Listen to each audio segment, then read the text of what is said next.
84 years ago today, December 17th, Dietrich Bonhoeffer delivered a sermon called Rejoice in the Spirit.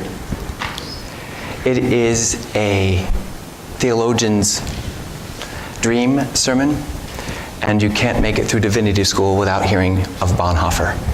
And I would be remiss as a pastor if somewhere along the course of our relationship I did not mention or introduce to you theology that may or may not be mine. Bonhoeffer enters us into a story of Mary that I would not have thought of fully on my own, and I want to consider myself resourceful and allow you to hear his thinking. The sermon that I just mentioned will be posted online, and I will gladly send it to anyone who asks. It is translated from German, and I believe that it would be easier for you to read the sermon. It is not dense, but you will gain most if you just take your time in reading it. And as you read it, you will hear how it is translated. There are portions of his sermon that I will quote from this morning, and I invite you to hear how Dietrich Bonhoeffer understands Mary and her role. We were talking this morning in our Sunday school class about why and how this whole magnificent passion, this whole incredible vision of God came to be in a lowly servant named Mary. In our world and in our culture, we remain inundated in thinking that power is on high, and that royalty is in the lofty areas that we can never reach as lesser people somehow. It changes 180 degrees with Mary. We are advertised, screamed at, gently nodded toward the message of Christmas.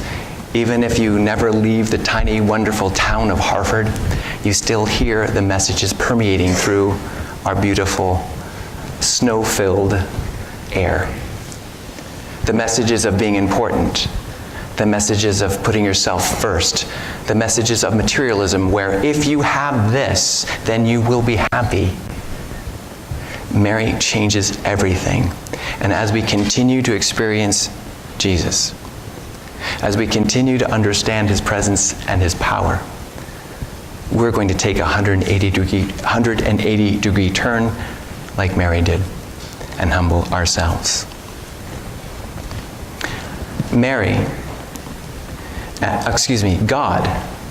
God asked Mary to do his work. Said simply, in all of the words that Travis read for us well, God says, Mary, would you do my work? My question to you is, what is God asking you to do? It's not a hard question. It's not a heavy question. It's not a question where you need to go, oh my gosh, I don't know what you're talking about, Pastor. I don't know how I can do this, Will. Because it's there in front of us. Last Sunday, in our Lift Up Your Eyes series, we talked in 3 ways of how God uses people. These were last week's 3 sermon points. I'll go over them very quickly. God uses people who desire to do his will. God uses people willing to pay the cost. And here's the 3rd point from last Sunday. God uses people with faith who trust his promises. God uses people who desire to do his will, who are willing to pay the cost, and who have faith who trust in his promises. And when we look at this simple yet eloquent equation, we find that Mary is there. And just as interestingly, folks, and this is where God works today, you are there, or you can be there today. The 3 sermon points that are on your sheet this morning begin with this one. These are Dietrich Bonhoeffer's words himself, and they align with what you have heard so far. Dietrich Bonhoeffer says, God is not ashamed of human lowliness. Think about that for a second. God is not ashamed of human lowliness, but goes right into the middle of it. Chooses someone as instrument, and performs the miracles right there where they are least expected. How do we experience Christmas? How are we to lift our eyes? Take a look at what you've just heard. God is not ashamed of human lowliness. Think about it. Erase the slate as best as you can. And that was an idea that I introduced to you last week. Erase the slate, erase 2,000 years of memory as best as you can, and just imagine, how is God going to enter our world? What millions of ways could God say, I'm going to be here with you now? It can be mind-boggling. But it's an interesting journey when we consider that God, who has infinite possibilities to make himself known to us, chooses this time and this woman to do it. And the gain that we can hear from Mary is that we can do what she is doing, and that's getting ourselves out of the way. There were 2 vlogs that were posted this week, and that summarizes the first one. Get yourselves out of the way. Get your agenda out of the way. Get yourself out of the way. And again, our culture does the complete opposite of what I just told you. Are you successful in your career? Then you're high. If you're stumbling and you're falling, then you are. Yeah. If your family relationships are all perfect, that's interesting. Because what God does to family relationships is striking. We forget how painful it was not only for Mary but Joseph to get this good news. They had a plan. I don't know how much in love they were, but they were committed to one another, and this was not a part of the deal.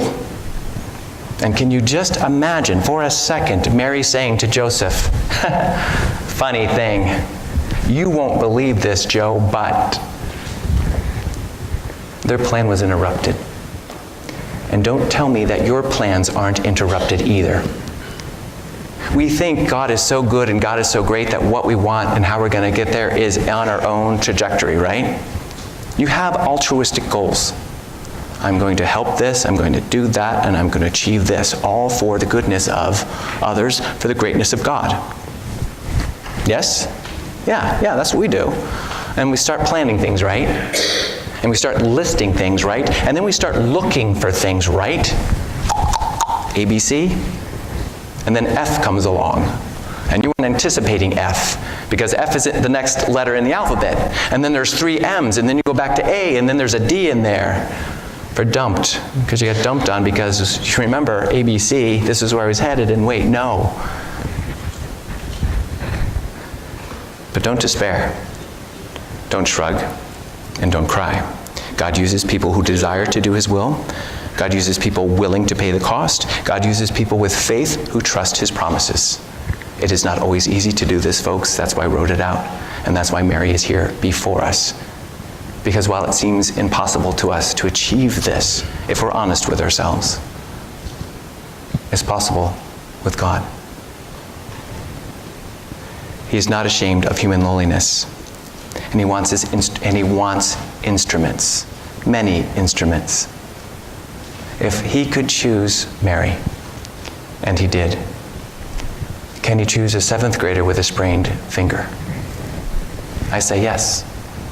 Can he choose a great-grandmother who misses her great-grandson? I say yes.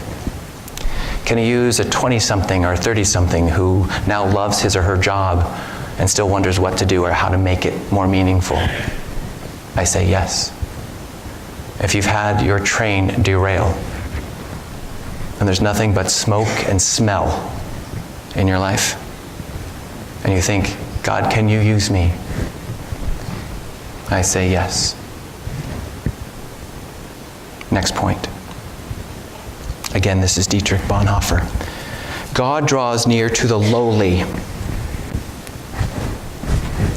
What? God draws near to the lowly, loving the lost, the unnoticed, the unremarkable, the excluded, the powerless, and the broken. Those are the people that God draws to. What? That doesn't make sense. We want our king to ride into the city gates of Jerusalem on a stallion, not a donkey. Right? Do you see how everything is turning at 180 degrees? Do you see how powerless you can feel when, in fact, you can be powerful because you're filled with him? Yeah. God draws near to the lowly, the lost, the unnoticed, the unremarkable, the excluded, the powerless, and the broken. Here's a quote from Dietrich Bonhoeffer. "No one who holds power dares to come near the manger." King Herod also did not dare. "For here thrones began to sway, the powerful fall down, and those who are high are brought low, because God is here with the lowly. Here the rich come to naught, because God is here with the poor and those who hunger. God gives the hungry plenty to eat, but sends the rich and well-satisfied away empty. Before the maidservant Mary, before Christ's manger, before God among the lowly, the strong find themselves falling. Here they have no rights, no hope, but instead find judgment." End quote. The high, he says, don't seek him. The powerful, he says, don't find him. In fact, they repel from him. Why? Because he has a power that's far greater than they will ever have. And as you hear Bonhoeffer's theology, which is not necessarily mine, and there's no fault in this, and no one's right and no one's wrong, I'm just speaking of location. You're hearing of judgment, and you're hearing of exclusion, and you're also hearing of the possibility, ladies and gentlemen, of getting yourselves out of the way. Think of that children's sermon and the mobility of it, the Blasto Turbo Master DSM-4 with orange clips, and not letting yourself go first when it comes to opening whatever gift you want in the moment. And it may or may not fit under your tree. You get that out of your way and you let Mary come into your way through example. And what are you going to experience? God. In remarkable, amazing, incredible, unbelievable, uncomprehendable ways. True. Here's the third sermon point. Again, all of these are Dietrich Bonhoeffer's. What people say is lost, God says is found. What people say is condemned, God said is saved. Where people say no, God says yes. Your fill-ins: lost, found, saved, yes. Interesting, right? I could just summarize the sermon right there. Here it is again: lost, found, saved, yes. What did Hagenbuch talk about? Lost, found, saved, yes. Do you get it? Do you get that we have the capability to take this whole world on ourselves and master it as best as we can and hold on with white knuckles and achieve no matter what befalls us, and just keep pushing our way through no matter what happens, because even though there's some higher power out there somewhere, we can still muscle our way through what we want? Or we can say that we are now lost to ourselves. Lost to ourselves. Lost to opening up the DSM-4 Super Duper Looper with orange clips and saying, I get it. Now I get it. This Christmas, I get it. I am getting out of the way, Lord. I'm going to let you come in now, and I'm going to let you use me like you used Mary, and I'm going to serve you in a radical, holy, unrealistic, unpredictable, scary, nauseating, trembling, awesome way. Radical stuff. Lost, found, saved, yes. God asked Mary to do his work. We become so familiar with the scripture, we assume her natural reaction is, why, yes, of course. How is this going to happen? I'd be glad to help you. As I said in the second vlog that happened this week, Mary herself, in the scripture that Travis read, does not call herself blessed. That's kind of interesting.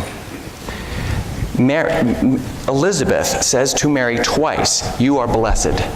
Blessed, thank you, Travis. Not blessed, it's blessed. Elizabeth says, hey, Mary, you're blessed. In that Magnificat, which was the second part of our scripture reading this morning, Mary says, and generations behind me will call me blessed. Did Mary anywhere say that she was blessed in what you heard?